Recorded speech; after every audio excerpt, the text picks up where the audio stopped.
talked to this guy there, Sergio, very nice guy, you know, I got my point across as best I could without getting, you know, bitter, really, because it really, I feel a little bitter. In all honesty, I mean, you know, God knows I have a hard time praying on this subject because I just want justice to be done. Let the heavens fall. I mean, I am so beside myself with what has happened in this country. I am such an apologist to the younger generation because I just hate the destruction of our currency, folks.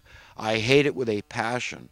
And I want people to understand what's happened here, how they have divided us. And they've got us to believe that this is the only course, man. We just got to, you just go, you know, let the thing run its course and just let it crash and burn. And but I mean, maybe everybody's right. Maybe that's what we do need to do.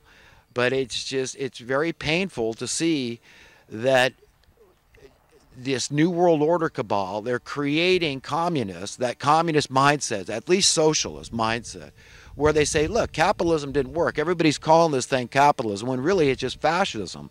It's when the reason it's fascism is because it involves the government.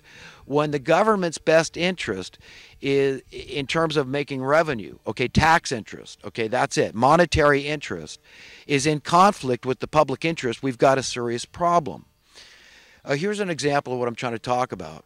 Is in Paradise here, a town nearby, there's a big debate about water rates going up. And the whole town came together and said, no, we don't want this. So it wasn't a Republican-Democrat thing. It was just a lot of people that really can't even afford water. They can't. Their currency's been debased so much, they've got no money left. Okay, that's the way it is. Everybody's out there taking more numbers, you see. Everything's going up. I just got my driver's license renewal. The last time I renewed it, I think it was $10 4 years ago. Now it's $33, and I can do it by mail. I hope it's cheaper if I go in. But, you know, this is how it works. Everybody's out there scrambling. We just got to raise our numbers. We've got to offset the cost of living inflation by raising our numbers. So it creates this horrible chain reaction of just, you know, oppression, impoverishment of the masses. And I know this is what they're doing on purpose. I know the Cloward and Piven strategy. I know they want to reduce our standard of living so that we stop burning dirty fuel. That's at least the context. That's the reason, because we're destroying the earth. And these are the good guys to save the earth. And the way they're doing it now, they want everybody to know and understand, is to impoverish the people so they can't afford to burn fossil fuels. They can't afford to heat and cool their home. They can't afford to drive their car. Okay, so it's really genocide. It's just, you know, they're posing as these benevolent characters, okay? And the truth is the opposite, okay? That these are murderous gaggle of genocidal thugs. They're criminals. They're corrupt. They're devilish, diabolical, cunning. Okay, they're treasonous. They're quislings. They're everything bad that you can think of to call them. It's true. Their fruits are rotten and they stink to high heaven. But what's it going to take to throw them down?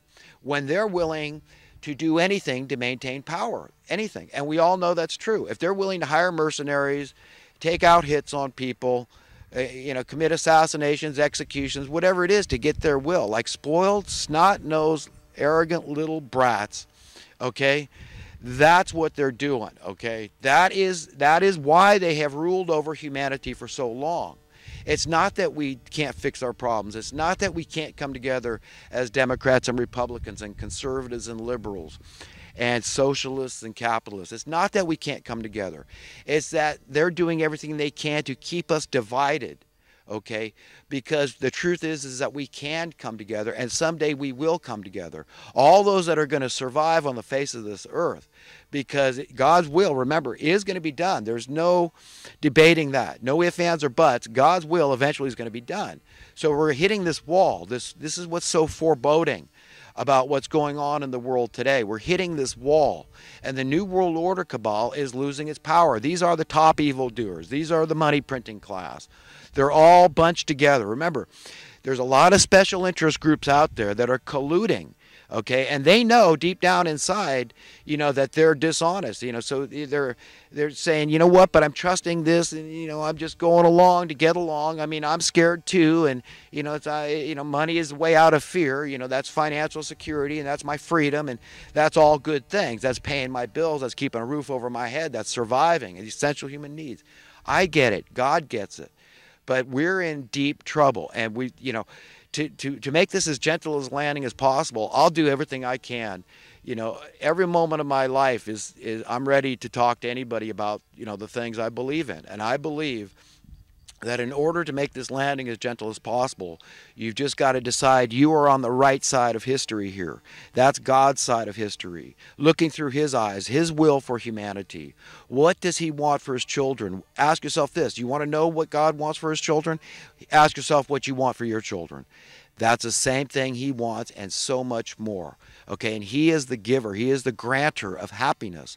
So fundamentally, at the end of the day, if you, at the end of your life, you don't find some semblance of happiness, what's the use?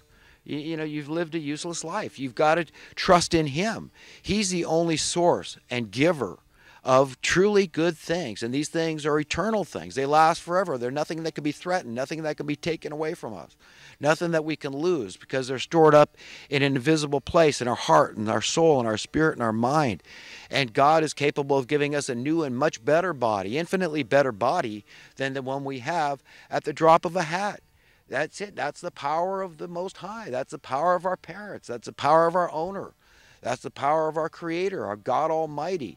Male and female, they created us. That's the nature of God, is male and female. So this idea that, any believer can be a sexist is absurd. It's ridiculous, And racism, this whole thing with Donald Trump always being called a racist and stuff. But, maybe xenophobe would be appropriate if he's tired of immigration. And like I pointed out, I just said, let's get crazy here. Let's just, take a state and says we're shutting down our borders. Nobody can come and move to California anymore till we fix our own social ills. That's it. That's it. We got people dying out on the streets, and we got to put an end to this. Fix it. Solve it once and for all. Don't set up these we're the human, we're here, human health and welfare and social services. We take care of what we can, but we always need more taxes and funding. And, the bank is broke, and we got a huge waiting list, so people are going to die. I mean, you're going along with the plan. This is social Darwinian economics. It's fascist. The government's involved in this scam. So these people have good jobs that revolve around the problem. Now it's never in their interest to actually solve the problem, because they'd be out of a job. It's not just like that with the social welfare industry. It's like that on down the line. The dubious warfare industry, the debt industry, the crime industry. It goes on and on and on. It's horrible. The state we're in is just pathetic and pitiable. We need God's help. End of story. I mean, really, that's it. If people just don't fundamentally understand that this is going to take divine intervention, we're going to need some serious help here, folks. And as far as racist, I mean, because I like Donald Trump, because he's this repentant billionaire, he's got everything to lose, he's had all these death threats, the Pope hates him, the establishment hates him, the establishment Republicans hate him, everybody hates this guy, and he's not a racist. Some of his best friends that speak the most highly of black people. Okay, Hispanic people. Don't tell me this. My friend Muawiyah from Palestine, Palestinian people, Middle Easterners, Muslims. So it's not true. It's just not true that he's this racist. And as for me, I mean, gosh, my mom was born in East LA. She spoke fluent Spanish from childhood. California is a Mexican American state, as far as I'm concerned, and it's not. I'm not a racist for sure, and California's not hell. America hired a black man to be president. How is anybody a racist? I mean, and if you are, you're a pariah as far as being American. You're not an American if you're a racist. You can't. It's not fair. Americans are notoriously not racist. I remember my wife's grandfather lived in Watsonville. Watsonville is a suburb of Santa Cruz. It's in Santa Cruz County, just south of Santa Cruz. And, it came up one time, why he liked Watsonville. He said, well, and this guy, remember, he's as white as the driven snow. He's a Scotsman. His name was Tory. and I believe Tory. Yeah, I'm pretty sure about that. And so he told me once. He said, "Well, Santa Cruz is predominantly white. A lot more whites in Santa Cruz than Watsonville, and Watsonville's like little Mexico. It's Latinos are everywhere down there, ubiquitous." But he said that Santa Cruz is a hellhole in his estimation. I don't know why that was. But, he said he loved Watsonville. And I have a feeling it had to do with the Latino influence. And I understand that. I actually feel the same way. I feel very well received and accepted in Latino areas. I don't know what it is. Maybe they like a vibe or an aura, whatever people have. But I've had friends, as far back as middle school at least, good Mexican friends all my life. I've had guys that helped me, learn some Spanish, and I'd never had any problem with the Latinos.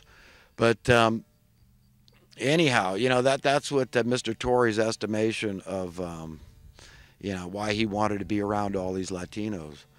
And so I don't come from racial stock, neither do my children. They're a good, healthy American mix. Let's see, on my side, my mother was 100%, both her parents were first generation Croatian, not Croatian, but Dalmatian immigrants, a little island off the coast of Croatia. And then on my dad's side, he was Irish and Indian, he said, French Canadian. The Mississauga tribe was part of who we belonged to at one time, and the ancestral name was Palanquin. So that's where I come from, and that my last name being Credit, Port Credit. That's a telltale that I got that in me, French Canadian and Irish and Indian, then the Dalmatian. And my children's, their mother, of course, she was the Irish side, Irish and Scottish is what she was on one side. And then on the other side, she was 100% Persian. So that's what my father-in-law, former father-in-law, likes to refer to. He's an immigrant from Iran back in the late 70s, I believe it was. It might have been before that. I guess he goes way back. He immigrated here maybe back in the 60s. Yeah, because I know that my wife was born in Maryland in 1964. So, yeah. But she was, so my daughters, they have a, blend of everything. It's Iranian, Persian, whatever, and the Scotch and Irish on both sides, and then the Dalmatian and the French Canadian. So, we're good mutts, good American mutts. That's what an American is. It is kind of a melting pot, and we all blend in eventually, I guess, depending on who you're attracted to. As long as people can mate with each other and have children, I'm for it. I mean, look, that's God's will being done. So every person on earth, whatever your race is or blend of races, which is the case nowadays, and then they say, there's some anthropologists will say, hey, look, every human on earth comes from Africa. So, the whole argument to me is moot. I mean, we're all African. We're all just humans. That's it. We're one race, the human race, as so many people before me have eloquently spoken. And that's what I believe too. So, as far as this, whole Trump thing, him getting nailed as a racist or a sexist too. But you can see his daughter has respect for him. His wife has respect for him. Most of the other women in his life seem to have respect for him, but he could have some, I mean, some of the stuff he says is childish and immature and frankly stupid.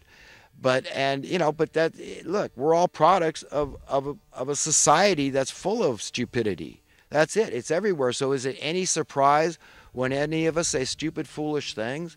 I mean, I wish to God I could take back every stupid and foolish thing I've ever said. But, fat chance. You can't. All you can do is later apologize and try to work on your words, because it's what we hold in our hearts that comes out our mouths. So, that's where you start. You work on what's going to come out your mouth beforehand in your heart, in your mind, in your spirit. These things that we dwell upon, So when, this whole idea of praying for our enemies is so powerful. We should do that. And I need to remind myself to do it more. We need to just give a damn. Loving people and loving your enemy is caring about them, blessing them, wishing the best for them. This is how to break through, breaking through this division that has been manufactured for us, this acute division of just, being at each other's throats. And this is how we've been trained, and people don't even realize it. This is the social Darwinian training, to devour each other, to be predatory, because that's who our rulers are. That's who our masters are. This is all they've got. It's just, who can dirty trick the other guy before they dirty trick them. Dog eat dog. Screw them before they screw you mentality. And it's just a dead end street. It's a dead end street. And the way out of all of our problems, all of this nonsense, every single bit of it. I mean, if there's one thing that's bugging you that you feel like you're not in control of, believe me, it would be out of the way in short order if we had one key ingredient in our